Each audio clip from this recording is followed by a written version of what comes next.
compared to the GOAT, I ain't really never fair, but bro, that's the best person ever shoot basketball. Even though Dame is second. Literally, Dame is second. But it's a difference between first and second. I know, but like it's not that big of a difference. Bro, I can't do my dog Dame like that, bro. But That's not fair. That's a terrible comparison, bro. No. I'm different, bro.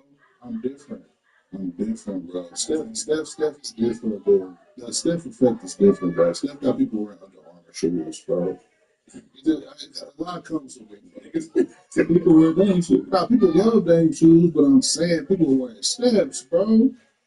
Under Armour people, I seen a motherfucker with an all-white pair of Steph Curry's on, bro, in a regular outfit. What was that? They out of pocket. They was walking in the factory. They out of pocket. They out of pocket, bro. Is that breaking news? No, I would say Steph. He's been with a really good organization. Yeah, Kevin Durant's a team at one point. True, bro, but he had Clay Thompson also second best. Level that Harrison Barnes, Sean Livingston. Them were nice players. Great. All right, name me who James played with besides Giannis and CJ McCollum. CJ McCollum. It's not Clay Thompson. No, bro, I'm sleep. Dame played one of my favorite power forwards of all time, Marcus Aldridge, bro. He played with him when he was a rookie. Pure dog, bro. He ain't get enough years on him. I love Dame game. And Dame, to me, can shoot the ball like Steph Curry. I get that, but the impact on the game is just different, bro. KD or Marcus Aldridge? What's the no-brainer for that? Okay, CJ McCollum and Clay Thompson. I'm taking Clay this off, but I ain't mad if somebody took CJ. I'm a Clay fan.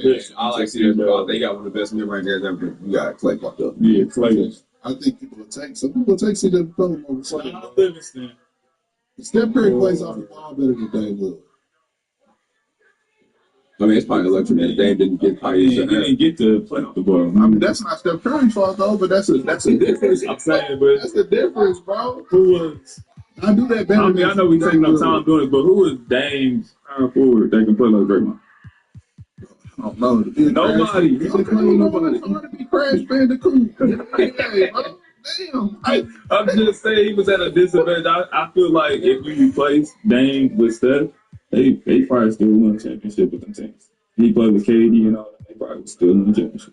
And I'm not. And I feel like if you put Steph with that Portland team, they probably get the same results that. I just feel like that's more ball dominant than Steph Curry, bro. That's because in that system. It has to be. Right, but in that system, I feel like you got to be ball dominant in Milwaukee, bro. Who's going facilitate anything? That's not your point. Your point, I understand. You're basically saying, if the circumstances are different, the talent is similar, but at the same time, it's just like, with all things considered, I still gotta put Steph in that situation. No, let's not get into it. I'm not hating on Steph. We talking about. No. He's talking about Steph. We're talking about some of the best PGs. Yeah, we talking about talking about skill for skill. Yeah, all the accolades shit. We're not doing that. Yeah, they both top. It's hard to say what Steph does better. I just think Steph affects the game, play off the ball and on the ball. And I'm done at a high level, bro. It's good. Our leader, point forward, and Draymond, because Steph didn't play point guard at Davidson. He ran around too, bro. So let's get somebody who can play point forward and get Steph open shots. Even underrated.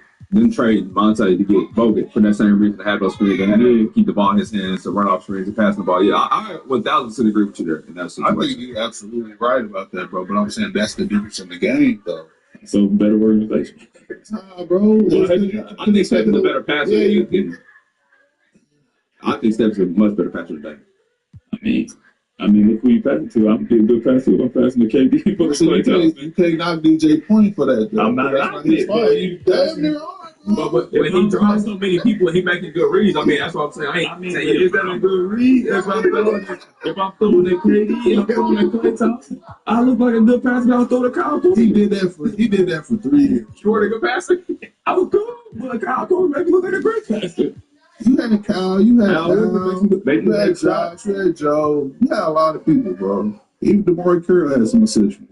Yeah, but I'm just saying, like, he's my guy. He almost put it for the All-Star game for the Jets.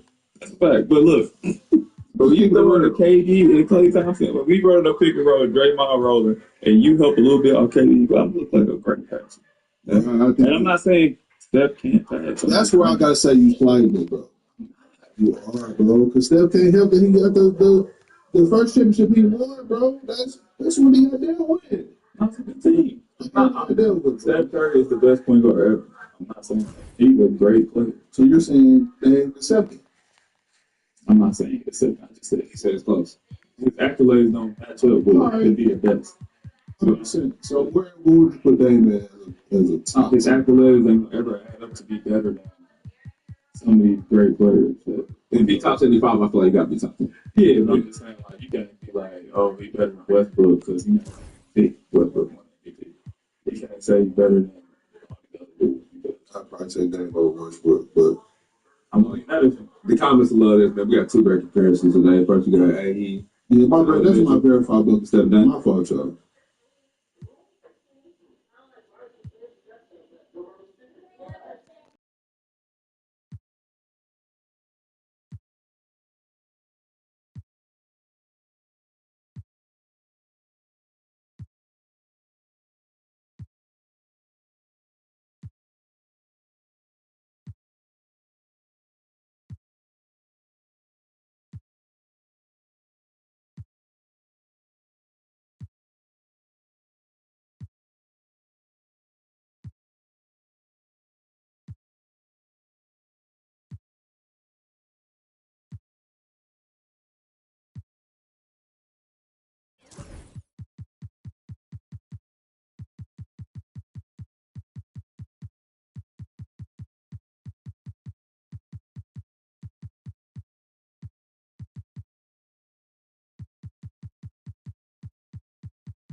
Go, mama.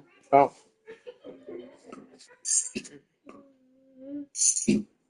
No kids is in here recording this. Yep. No kids moving here, right? So whatever you say, No shade on it and everything up there.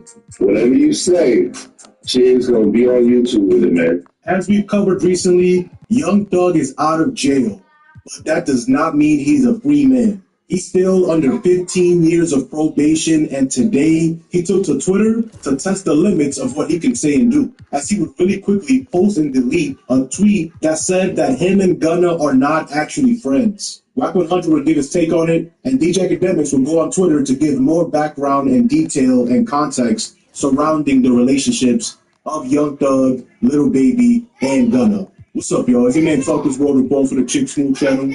We gotta talk about this. Young Thug tweeted, "Gunna, stop acting like we friends on the internet. I don't know you, my guy." And then immediately deleted it. But before he was able to do that, Wack and a bunch of other hip-hop blogs reposted his tweet. Wack posted it on Instagram with the caption, "Business is business, I've been telling y'all. Thug not doing no folding." DJ Academics will see those tweets and inform us that even though Young Thug made sure to get specific permission to be able to collaborate on music with Gunna, he's choosing to not do that because he still feels a way about how the trial played out. Academic says, quote, "I've been told y'all, Thug told Dirk, Baby, and a few other rappers that Gunna was no good while he was incarcerated," meaning it ain't no way he can come back out and justify rocking with Gunna when he told people not to rock with Gunna when he was locked.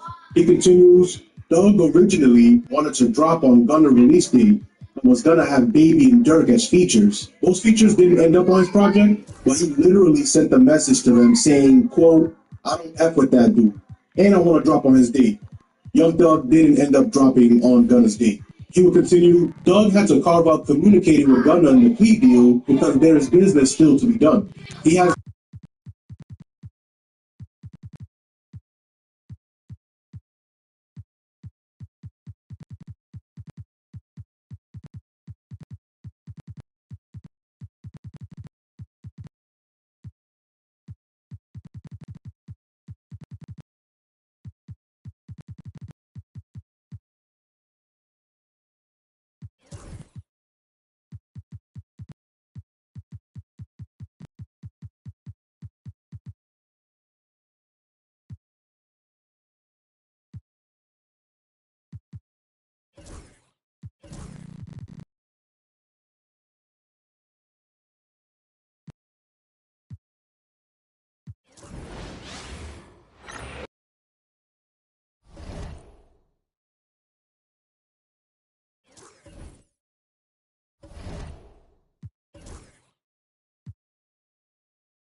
just want to know what you guys think. No. Are you serious? You got Luka I got too Doncic much on the respect bench. for the NFL and the elite Fuck is competition this? within the NFL to assume that that's What are number they doing? one.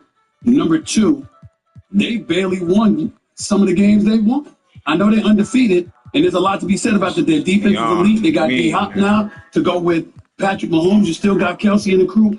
But when you look at the rest of the league, any given Sunday, one game, yeah, I might predict you'll win the Super Bowl. But to go the whole season undefeated, you ain't going to have one off week. I'm not going to believe that. That's what makes it so hard. I agree with you, Stephen A., because it's so hard to get up every single week. And you have a couple of those nail biters, and some games that you play really well, your defense doesn't play well to back you up. And if all it takes, their defense has been playing unbelievable. They're going to have a bad game sooner or later. Yeah. Even the Baltimore, when I was on that 2000 team, we had a game in which we gave up 35 points. And so I don't believe they'll go undefeated.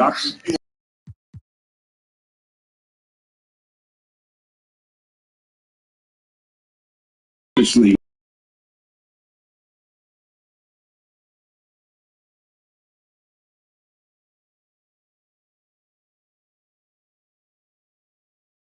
I apologize. That's right. Kim, let me ask you this. What do you think? It's a great question.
I already said that. I already said Baltimore winning the Super Bowl this year.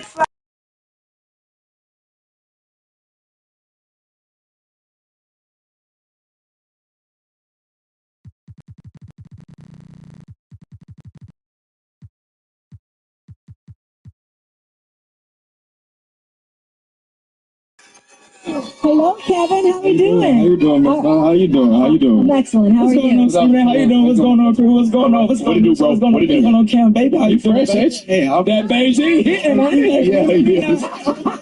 Come on, baby. Gotta be fresh and clean. Yeah. So, good morning, you guys. So, as you know, Baltimore secured the victory yesterday, and they overcame a big deficit. Yep. Lamar, I believe the Baltimore Ravens will win the Super Bowl this year.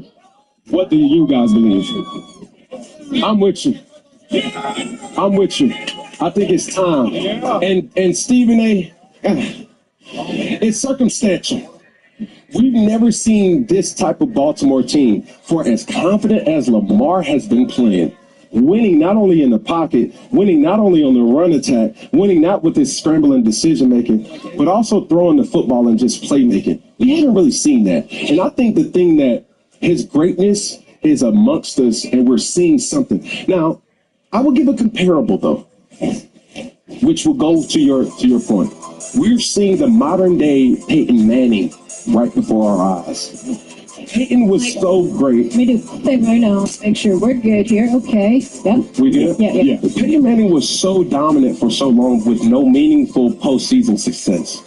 The same thing has happened for Lamar. Once that click, watch out. Okay? So This is why I would disagree with you, because let me tell you what else we haven't seen. A Baltimore Ravens defense this bad. We saw Patrick Mahomes in 2018 throw 50 touchdowns with 10 interceptions. Win the MVP, get to the AFC Championship game, and what happened? They lose in a walk-off. Tom Brady. And that's what I'm afraid that's going to happen. Because think about it. They gave up 34 last night, almost 36 on the two-point conversion. Gave up 38. You, at some point in time, let's just say for the sake of argument, Lamar doesn't throw for 5. He doesn't have 4 touchdowns. He struggles. Then what happens? Because the defense hasn't shown you against quality competition that they can suppress anybody. They lost to the Raiders. Two of the worst teams in the NFL, the Browns and the Raiders, beat the Ravens. On defense. Defense now malfunction. What do you think, future president? Well, thank you. I approve that message.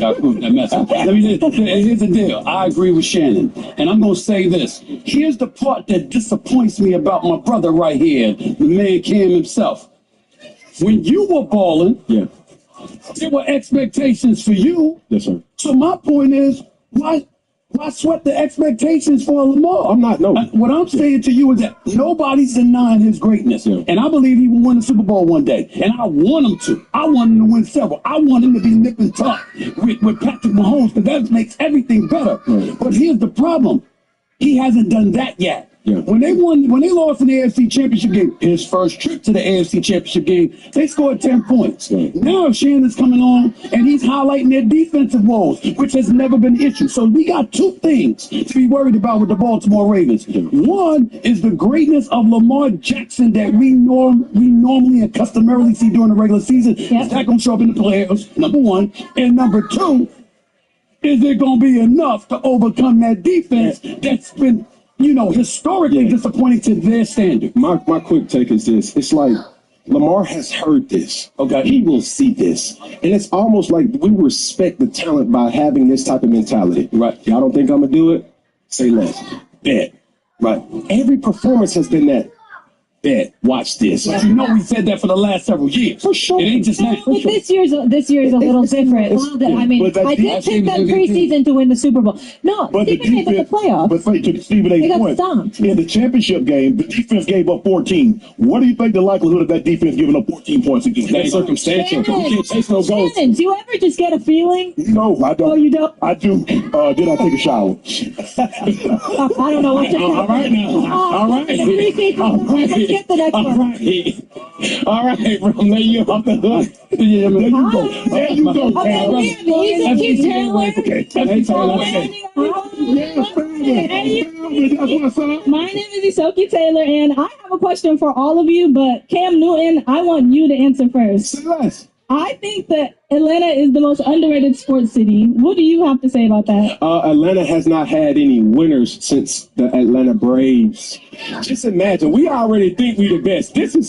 Hold on, relax. We already know that we Wakanda.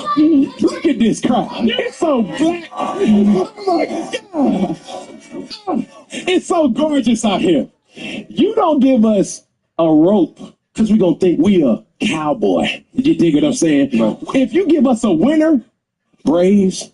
Not the Braves. You need the Falcons. Hold on, Falcons. Hawks. Hold on, Hawks. It's over. Hold on, listen. Braves, Falcons, Hawks. Go back to the Thrashers. We don't got NHL no more. If we get that, you ain't gonna be able to tell us nothing.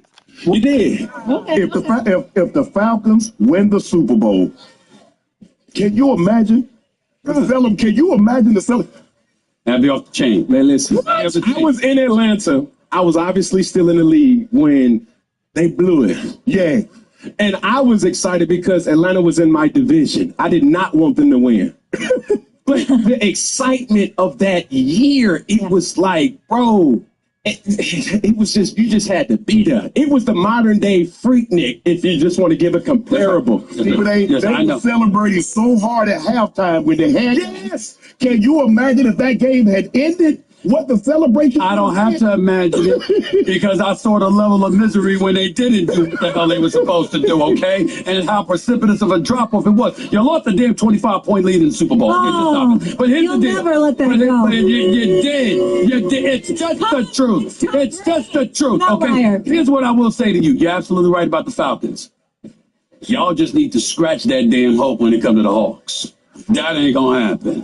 No time Because in the what? foreseeable future. Hell no. Hey, I love for Trey Young, but the Atlanta Hawks ain't winning anything they ain't gonna win anything this decade. And I'll tell you promise you that. the New York Knicks ain't gonna win nothing in the day. We don't know that. We don't know that. We don't know that. We don't know that. We don't know that. We don't know that. Neither one of them beating the Celtics. Well, we know that. All right, you didn't have to go there. You ain't got You're a Laker. You don't even get to mention it, Mr. Laker. You don't even get to mention the Celtics. Would you bring up the Celtics? Did the Hawks beat the? I'm sorry. Have the Lakers been losing? Yeah. Where you been? Just like the Knicks. You been busy, right? You been busy. We got the same record, Stephen A. All right.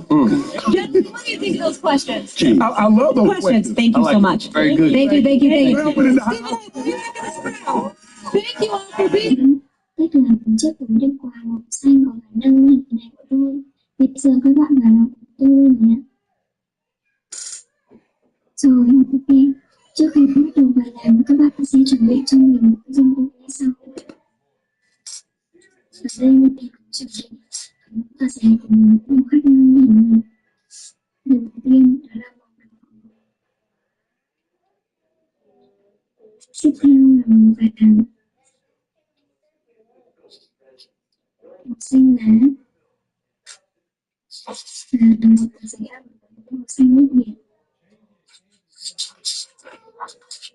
Tiếp theo các bạn sẽ chuẩn bị cho mình một cái cây kéo, một cái thước, một cái con ba, hai cái bút màu và một cái bút chì. Tiếp theo các bạn sẽ chuẩn bị cho mình một cuộn dây màu trắng và các cái hình tròn nhẹ này. Cuối cùng các bạn sẽ chuẩn bị cho mình một cây dùng keo nhẹ này nhé. Và nào không có dùng keo thì các bạn có thể sử dụng cho mình các loại keo dán giấy các đều được nhé. Sau khi các bạn đã chuẩn bị xong việc của dụng cụ, bây giờ chúng ta sẽ bắt đầu làm nhé. Đầu tiên, các bạn sẽ lấy cho mình một tờ giấy A1 màu xanh đậm nhẹ này. Bây giờ mình sẽ gấp đôi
Who needs a trade in the NBA? The Milwaukee Bucks certainly do. And guess what? Discussions are already starting up, but they aren't the only ones. I'm Trevor Lane. This is the Basketball Bulletin. Make sure you subscribe right here to the channel, our fast-growing independent NBA channel. So let's get into the NBA's trade market and what's going on right now with the Milwaukee Bucks specifically. Now, right now, the Bucks are currently sitting as the 13th seed, I suppose, in the Eastern Conference. Not good. They're 2-6 on the season. People look at Philly and say, well, shouldn't we be more worried about Philly? No, absolutely not. Should not be more worried about Philly. Philly is 1-6, but that's without their players. There's a reason why the 76ers are 1-6. They haven't had Paul George, Tyrese Maxey, or Joel Embiid actually play in an NBA game together, and they're not going to for a little bit now. It's been Tyrese Maxey on his own for a while. Paul George made his debut. Maxey's now dealing with a hamstring injury. Joel Embiid is suspended. I'm not passing judgment on the 76ers at this point. The Bucks are a totally different story. The Bucks, yes, we can say they're missing Chris Middleton. Does that matter? Yes. Does it matter a ton? No. They should still be much, much better than this. The Bucks, they blew out the Utah Jazz the other night, but that's the Utah Jazz. That doesn't necessarily say a whole lot in the positive about the Milwaukee Bucks. So this Bucks team very clearly needs to make something happen. Frankly, they look like, as a team, they've fallen off the age cliff. Here's what Brian Windhorst of ESPN said. The speculation is true. The Bucks are indeed starting to canvass the league for a trade. But no, not that trade. The concept of two-time MVP Giannis Antetokounmpo reaching the trade market is ripe for rumors and trade machine computations, but it's not a reality as of now for Antetokounmpo or the Bucks. Teams have let the Bucks know in recent months that they will make an offer for the Greek Freak if that day ever comes, but those are incoming calls. Now, this is totally to be expected. No, the Bucks, by the way, even if the Bucks were making calls to teams right now saying, hey, what would you give us for Giannis? This is what the Bucks want out there. This is what the Bucks need to say, because they want it to be a situation where, oh, no, we don't want to trade Giannis Antetokounmpo, and I think that is the truth. I don't think they want to trade Giannis Antetokounmpo, but this is exactly the way they would want things to be spun. So that, yes, teams are interested in trading for Giannis. No, the Bucks are not trying to trade him. Again, I think it's true. The Bucks would like a major bidding war, and let's face it, there's going to be 29 teams will be interested in Giannis Antetokounmpo if he becomes available. But Milwaukee is making trade calls looking for help for Antetokounmpo, Damian Lillard, as Chris Middleton's absence from the surgeries extends and the team manages a 2-6 start. But the Bucks are going to have a tough time finding anything substantial because Milwaukee is a second apron in the luxury tax. It is prohibited from aggregating salaries. So what this means, the Bucks, because they're a second apron team, which this is the NBA's new collective bargaining agreement. This is the punitive measures that they've put in for big spenders. What it means is you can't combine any salaries on the Bucks in order to make the math work on a trade-in for Miles Turner. Let's pretend the Pacers were interested in that, not that they should be, just purely for math purposes. Miles Turner is making, what, $20 million roughly? Let's say he's making $20 million exactly. So $12.5 million plus $9.5 million for Bobby Portis and Pat Connaughton. Number one, the deal doesn't work because the Bucks are sending out more salary than they're taking back. But number two, you can't combine players. Just to make the math work, you can't combine players. So that becomes a big problem as well. So it would become we'd have to trade Brook Lopez as one player by himself for Miles Turner. And if Indiana's not interested in that, well, then that's that. Or maybe it would be Chris Middleton or something like that. It would have to be someone that makes more than Miles Turner. And again, you cannot stack up salaries in trade. So that's very restrictive. That's going to make trading very, very difficult. You could trade one player. You can't attach any other players to that player. And that player has to make more than whatever salary or salaries you bring back in the trade. So that's not going to make it easy on the Milwaukee Bucks. But do they need a trade? Absolutely. 100% this team needs a trade. Who should they be trading? Well, if Brook Lopez wouldn't be a bad guy, feed more minutes to Bobby Portis. Any of these guys that are older, I do think they need a defensive guard badly. Boy, would an Alex Caruso have done wonders here for Milwaukee, but they need a defensive guard. They picked up Gary Trent Jr. He's not been a good defender in a while. They need a good defensive guard to put next to Damian Lillard, who they spent a lot of money on. You've got to put a strong defender next to him, and they just don't have that right now. So the Bucks, I don't know where they're going to find the trade, but they're looking for one, and frankly, they should be. I did think this was kind of funny, too. It's from Brett Siegel. Going after the best of the best is always the name of the game for the Heat, which is why nobody should be surprised to see Anthony Edwards, Giannis Antetokounmpo, and De'Aaron Fox be some of the names that this organization is intrigued by. Now, I mean, look, on the surface of this, there's like, of course they're like, ask any team in the NBA, hey, are you interested in Anthony Edwards? Of course. Ask any, are you interested in De'Aaron Fox? Yes. This is not unique to the Miami Heat. However, the Miami Heat do have a reputation, and we need to make sure we note this, do have a reputation of legitimately pursuing these guys, legitimately going after some of these players and trying to land them. Now, for example, we know they were in the hunt for Damian Lillard. For a while, they were seen as the most likely landing spot. What if the Bucks decide, hey, the Damian Lillard thing hasn't worked? It's time for us to move on. Let's go find something. And would the Miami Heat be interested? Probably. Probably Miami would be a team that would be interested, but Miami is always in the hunt on the big names. They do everything they can to get creative, give them credit for that. But yes, the surface level of this is, okay, yeah, I mean, ask literally any team around the NBA, would you be interested in a Giannis Antetokounmpo trade? The answer is 100% yes. That's just the way it's going to be. Okay, but the Bucks need a trade. Who else needs a trade in the NBA right now? Let's take a quick look here. Who else needs to find a deal? The Cavs, the Celtics, the Pacers, no. These teams are performing at or above. My God, look at that in the East. Look at that in the East. Only 2 teams have winning records in the East right now. Gosh, it must be nice to be an Eastern Conference team. The Celtics, the Cavs, they're great. No issue there. The Pacers, maybe if they want to get into that upper echelon, but the team that really needs to move, it's the Brooklyn Nets. The Brooklyn Nets need a trade. Dennis Schroeder has been great. He's got to be increasing his trade value. Cam Johnson is an interesting one, as my front office show co-host Keith Smith noted. He's actually accounting for about $27 million in outgoing salary because he has unlikely bonuses on his contract. So he's definitely somebody that maybe it gets a little tricky to move him, but another guy they should look to move on from as they look to move towards the future. You could argue that maybe they've won too many games already. They're 4-4. They're a big surprise so far in the season, but they've got pieces to move on. And then they have that giant expiring contract with Ben Simmons, $40 million. It would be really interesting to see what they can do with that on the trade market as well. But I think it's a team that needs a move. Miami is kind of just, they are what they've been the last few years. Just kind of stuck in limbo, aren't they? Like, they're the 7th seed right now in the East, and that's just kind of what they are. So they're a team that 100% needs a trade. Now, is it that Giannis trade? Is it that Anthony Edwards, De'Aaron Fox? Like, they'll go big game hunting anytime. Anytime there's a big star out there. Pat Riley, his ears are going to perk up. His skin's going to get a little bit more tan. Gotta love Pat. Ever tan. Yeah, I do think that Miami's a team that will pursue stars, but they need to figure out what this team's going to be and then make a decision. Like if Damian Lillard comes on the market, if the Milwaukee Bucks say this isn't working, they'd be interested in him, but could they also go the other way and say, look, we don't want to pay Jimmy on his next contract. Let's move on from Jimmy Butler and then have things shake up. Because I don't think they want to be there. If I'm Miami, I've had enough of being a play-in team, and I need to make a decision one way or another on which way I'm going to go. The Chicago Bulls, same thing. The Bulls need to lose more games. Unfortunately for the Bulls, they're in the East, so 3-6 has actually got them in the play-in. That's not really where they want to be. But the Bulls do have some interesting veterans that they need to get off their roster. I believe they will, but Lonzo Ball, could you move on from him? Zach LaVine, they've been trying to move forever. Nikola Vucevic, move on from him. You've got veteran players that you need to exile from the team so you can fully hand things over to the young guys. So the Chicago Bulls are a team that definitely needs a trade. We look at the bottom of the table. Yes, the Bucks, we talked a lot about them. They absolutely need a trade. The Raptors, maybe they'll move Jakob Poeltl, but otherwise the Raptors tank.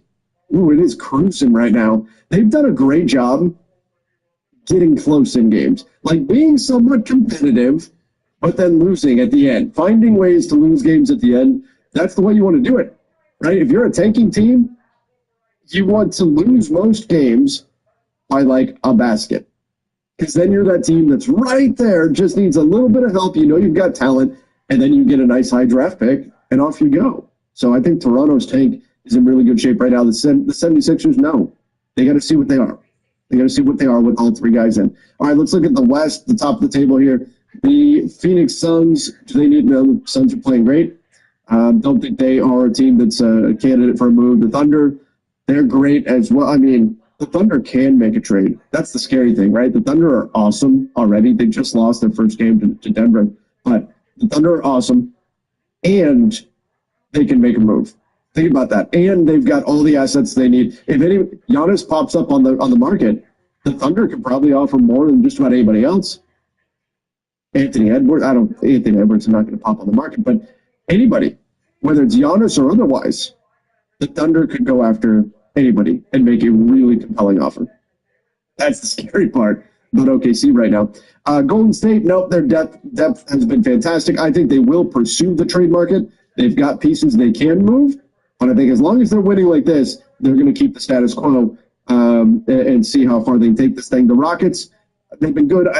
They can. They don't have to, but they can make a consolidation move if they want with some of their young players. Mavs, Wolves kind of are what they are. The Kings have made their move. They got DeMar DeRozan. The Nuggets, they need a move. The Nuggets need to add shooting. They need to add a three-point shooter. I know they're on a 3-game win streak. Russell Westbrook looked great. Donnie and I on our latest video, which you guys can check out. Actually, I apologize to Russell Westbrook because of how good he's been. But no, the Denver Nuggets, I think they need a trade. Now, they're salary-wise, there's some constraints there, but they could use shooting. The Grizzlies just need their guys healthy, which, God, we said that all year last year. But they need to get Desmond back and Marcus Smart back, then they'll be just fine. The Lakers, next to the Bucks, it could be that nobody in the NBA needs a trade more than the Lakers do, with the exception of maybe the Bucks. The Lakers just badly need a move, and they needed to make a move over the summer, and everybody knew that, and they didn't find a trade that they liked or a move that they liked. This roster is not nearly deep enough. That's been a big problem for them. They've had a 1-4 road trip now under their belt, but they need NBA talent. That's the bottom line. They need NBA players on their roster, and they don't have enough of them. They've got too many roster spots taken up by guys who aren't really NBA players, or at least right now are not playing like NBA players. So they need to make a move. What that move is going to look like, we'll see. They've got some future draft capital they can use, but they need to make a move. There's no question, again, maybe no one in the NBA, aside from perhaps the Bucks, needs to make a trade more than the Lakers do to try to add some talent to this team. But we'll see if they're able to get that done. The Blazers, the Clippers, the Spurs, they are what they are. The Clippers have to figure out what is this season going to be? Is this season a let's go for it season, or is this a let's see what Kawhi has and then figure things out from there? I think it's the latter. So I can't say the Clippers need a trade right now. The Spurs, same thing. They're on the right path. We all know what they're doing. I think they make the big leap next year. The Blazers, they also need a trade. You've got veterans on this team that you need to move off of. Jeremy Grant, you put Anthony Simons in there, Rob Williams, if he can ever be healthy. This team needs to fully bottom out and make a trade. The Utah Jazz, they are doing a fantastic job tanking, but maybe they eventually move on from Walker Kessler. But I want to finish up with the New Orleans Pelicans. They need a trade so bad. I was shocked that they went into the season with no centers, really. I mean, Daniel Tice and Yves Missi, who's been great as a rookie. He's interesting, no question. But you need another big on this roster. And they're the team in the NBA that is the most thin at the center position. And so they do need a move. And ultimately, if they decide we don't want to be the team to pay Brandon Ingram his next contract, and I think that's a perfectly defensible position to be in, I would expect he gets moved by the trade deadline. Brandon Ingram, Jimmy Butler, maybe Dame Lillard, if that becomes a thing in Milwaukee. Those are probably the biggest names that I can project seeing on the trade market right now, with some other intriguing pieces. Maybe a Kyle Kuzma, Cam Johnson, Jeremy Grant. There's some other interesting names that could be out there. But right now, Brandon Ingram should not be a Pelican past the trade deadline if they decide we are not going to be the team to pay him his next contract unless they are confident they can find a sign and trade over the summer. But bottom line, the Bucks absolutely need a trade, and they're already canvassing the market. A number of other teams need deals too. The question is, will the market develop earlier this season than it has in the past? Typically, the trade market really starts coming into focus after the holidays, January into the trade deadline, first week of February. But are there enough teams out there that, number one, badly need to make a trade, which I think there are, but are there enough teams that are sellers right now and will be realistic about their pricing in order to actually see deals get done? I mean, November? Usually we see December 15th is the official start of the NBA trade season because that's when, or I should say unofficial start, because that's when the players, most of the players who signed contracts over the summer become trade eligible, so that opens up things quite a bit. But it's not impossible for a team to make a trade right now. Is there enough urgency for clubs to get a deal done now? And are there enough sellers out there on the market? I think something really interesting to watch as the Bucks are already ramping up their trade pursuits. But everybody, let me know your thoughts in the comment section. Who needs to make a trade right now in the NBA? And don't forget to go check out our latest video on Russell Westbrook and at least my very heartfelt apology.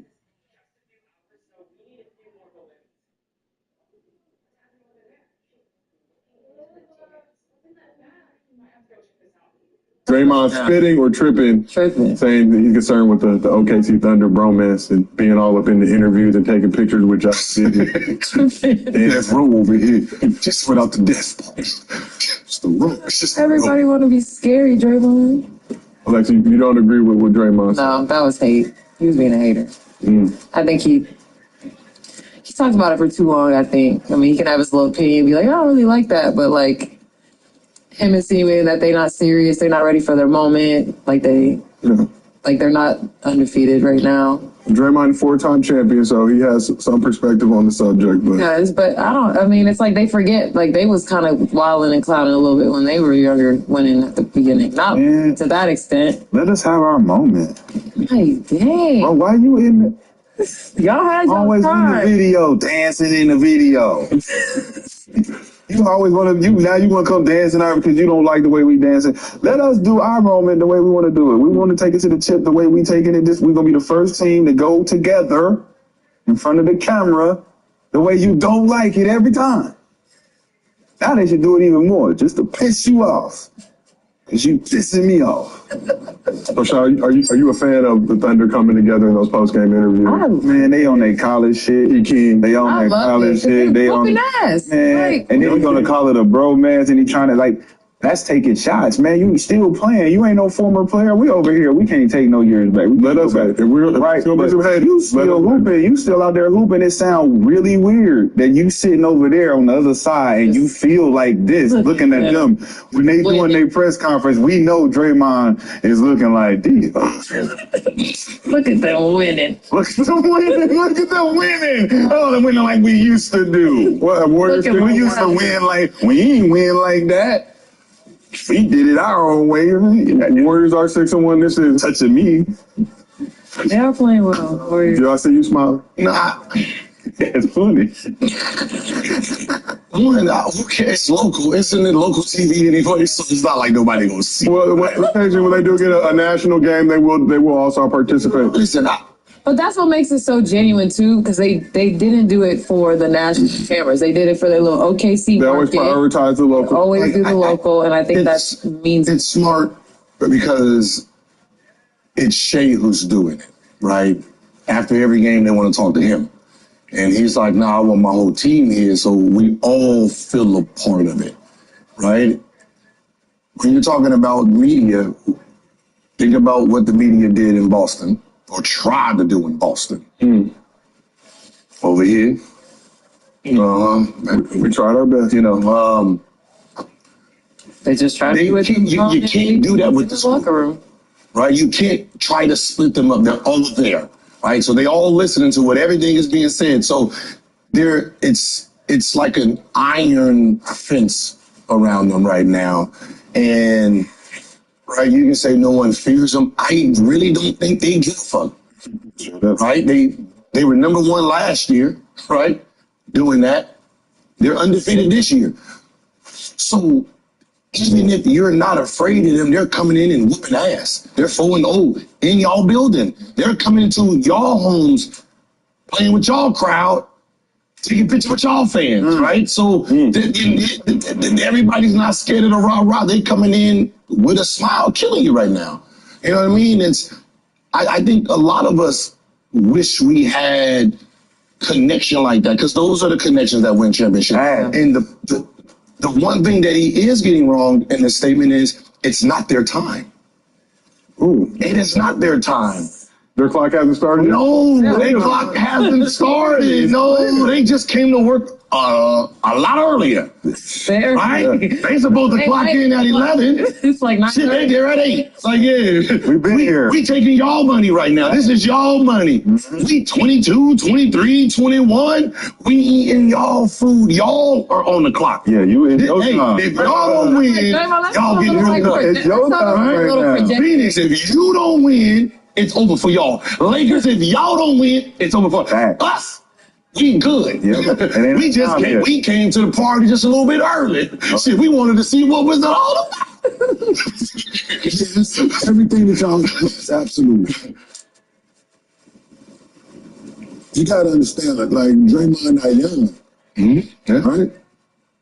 So the way they did, it just he plays the game more seriously, right? I understand what he's saying. I think the same thing when I'm watching the games, right? Like, Sean asked one of you motherfuckers, right? I get it. I get you want to stop by. Like, there's nothing wrong with your teammate getting celebrated. You stop by. Hey, you the man. You walk your ass on. Cool. Celebrate. I get it. I understand what you guys are saying. Absolutely. They all want. You're not breaking it up. And I don't think they give a shit if people feel them or not. They still put the foot to ass, no matter what. It goes back to what I said in season 2 when, on our season 2 years ago. Okay. Right? Is that about Underdog Google? About current players that have podcasts speaking on other teams. He did. Goes back to that, right? Feel that way, dude. You can feel that way, but speaking on them is, right? For what? Now you sound like a hater. Bulletin board material. Voted for what? They already a good team. Now you don't need no more ammunition for them we to got kick our ass even more. We got it on the end. The statement is in quotation. So yeah, so that's why it just goes back to my thing, man. Like, speak on your team, your situation. Speak on them winning. Speak on Oklahoma City got the best record in the West right now. They doing well. But speaking on them as a group, how they celebrate and how they interact and all that, and none of your goddamn business, honestly. It's working for them. It's working for them. So it goes over. The game is over. It goes back to speaking on other people, man. Mind your fucking business, man. Like, I'm just a firm believer that it's a lot. Trust, it's a lot easier, man. Especially when it's something positive like that. Pay attention to what y'all got going on. Warriors will be in Oklahoma City this Sunday. Oh, especially when you got your own shit going on. Like, it ain't like y'all undefeated and you like 6-1. 6-1. Sit there and you like, yeah, man, y'all need to do it the way we doing it. And it's weird that he's doing that, especially considering the way things ended for the dynasty in Golden State. Yeah. Y'all ended kind of weird. And now you speaking on a team that wasn't no bromance and it wasn't no none of that. Now you looking at them like, I don't like that, but like, look how you did your bro. Talk about it, Legs. Talk about it, Legs. Like, that's the only thing he can. It's like they're not even old enough yet to know how to win in this NBA, right? When we're talking about, Golden State, y'all are 26, 7, 8 when y'all are winning in your 30. Like, these are young boys right now learning how to the hard.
Hardest thing to do when you're young is good habits. Win at the end of the game. In the regular season. In the regular season. Figure some stuff out. If they win this year, will you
Round 1, Eastern Conference, the NBA playoffs. The Pistons face a familiar... It's time to kick off, and the starting lineup for Miami.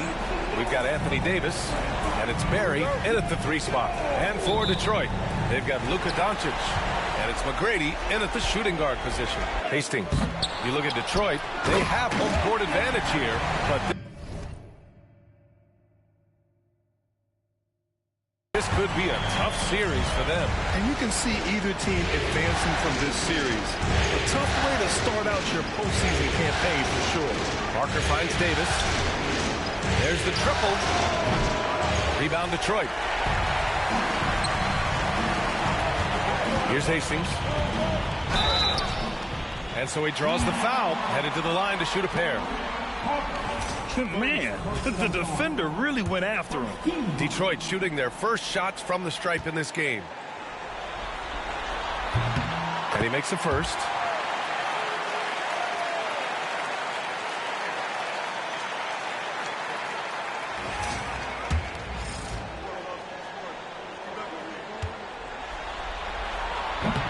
Good on both.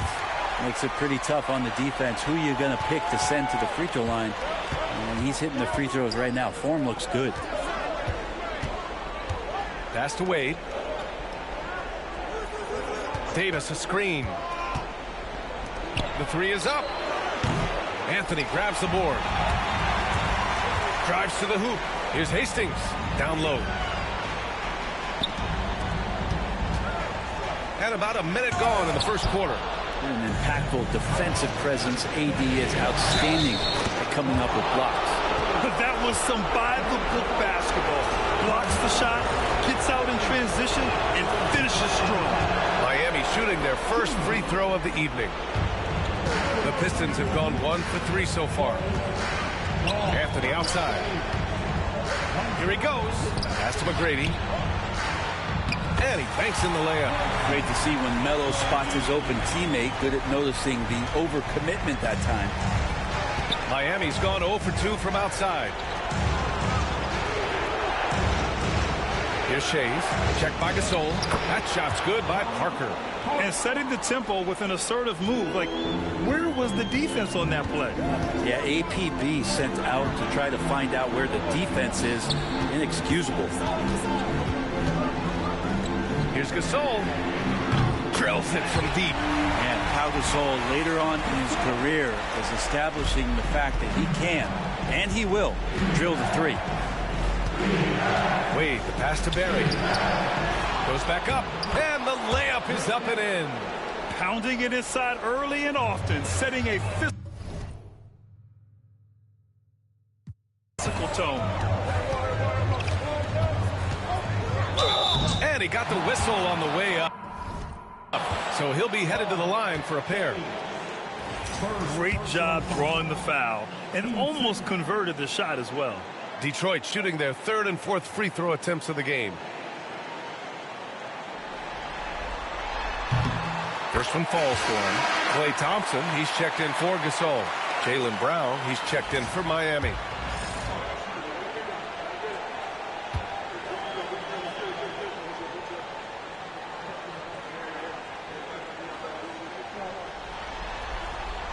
And so he makes both from the line.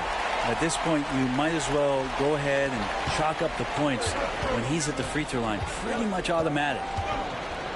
Lets a floater go. Nice start for him. Sinking his first shot.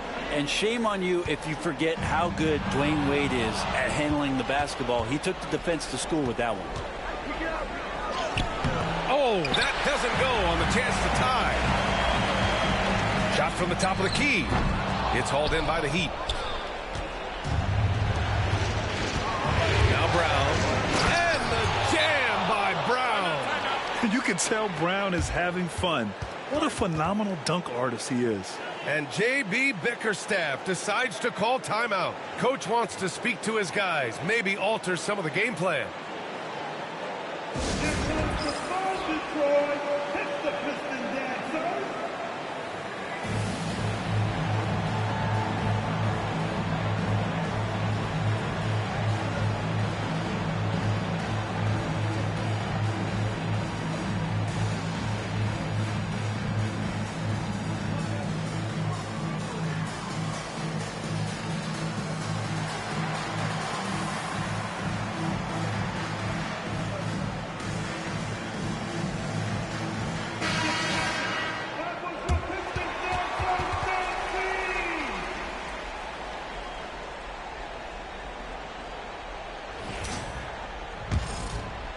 About 3 minutes gone here in the first quarter.